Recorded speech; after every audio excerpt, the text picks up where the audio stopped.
tey nag ñoo dikk bëgg ànd ak yéen leeralal leen li nga xamante ni mooy secret bismillaahi rahmaani rahiim ñu jëloon si ñaar yoo xamante ni yu am solo la fu bëgg leen ko leeralal incha allah. asalaamaaleykum wa rahmatullaahi taala wa barakaatuhu. ñu ngi leen di nuyu di leen jaajëfalaat yéen ñi nga xam ne yéen a siifu seen Minane TV di la wax rek bu fekkee ne abonné ko ñu ngi lay ñaan nga abonné activé cloche notification bi su ko defee vidéo bu jógal nga bokk ci ñi ko ñëpp jot. bul fàtte tamit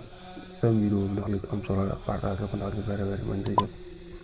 mu ne secret bismillaahi rahmaani rahiim Sëriñ Tuubaa nag moo ko wax ñu ko jëlee téere bi naan Fathul Wahaab waaw mu ne secret bii nag ñu ngi jëlee Fathul Wahaab mu ne Sëriñ Tuubaa nee na képp koo xam jàng na bismillaahi rahmaani rahiim si xuruuf abjada mooy 787 mooy juróom 787 mooy juróomi téeméer ak juróom-ñetti fukk ak juróom-ñaar yaakaar naa moo toll noonu mooy 787 mu ne képp koo xam ne jàng na ko mooy danga am benn yitte joo bëgg a faj moo xam lu mën a doon misaal moom lañ jox ci ay misaal yu tuuti tuuti rek su ko defee nag yeneen des nag moom suñ ko bëggee tudd vidéo bi dana gudd loolu mooy li ci mel ne nga déposé woon kayit pour bëgg ñu may la wala boog nga déposé woon visa pour bëgg ñu may la wala boog nga bokkoon ci ab concours bëgg concours boobu bu génnee nga bokk ci ñi nga xam ne leen di jël wala boog bu fekkee ni ay wàllum lu ñu nommé la nga bëgg bu génnee ñaar lay nommé comme genre yu mel noonu ak yu bëri bëri mooy moo xam daal bépp aajo daal li mu wax mooy bépp aajo bi am rek soo ko jàngee 787 nga def ko boo ko defee 787 suñu borom dana faj aajo yooyu noonu soo neex tamit nga saxal ko chaque jour boo koy def rek bépp aajo boo am rek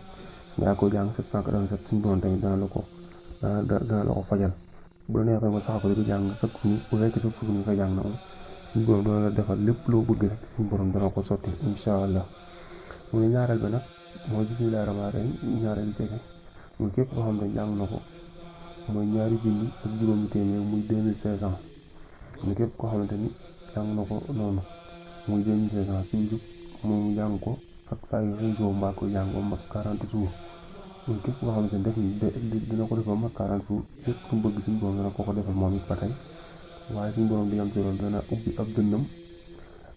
dënnam xamal ko lu bari bari xamal ko xam-xam bi nga xamante ni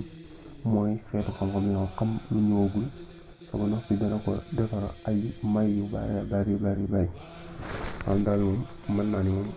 day nekk koo xamante ne ku jege suñu borom la parce que bu fekkee da ngaa bëgg a jege suñu borom nga def ko 40 jours liñ ci bëgg ci moom di nga ko am waaye nga nekk ku ko jege lépp loo bëgg rek di nga ko ci am incha allahu rabbi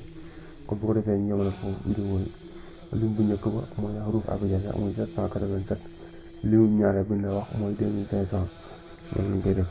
ñaar yëpp nag boo ko teewloo rek incha allah rabbi di nga ko xam-xam bu wóor bu fekkee ni daa dese leer ci yow boo ko bindee ci commentaire dana la ko gën a leeral incha allah li jub rek yàlla suñu borom lépp lu ci tënk nga xamante ni matal di doomu aadama asalaamaaleykum wa rahmatullahi taala wa barakaatuh jërë ngeen jëf. dara partagé ko te muy lu baax da nga ca amub yoon.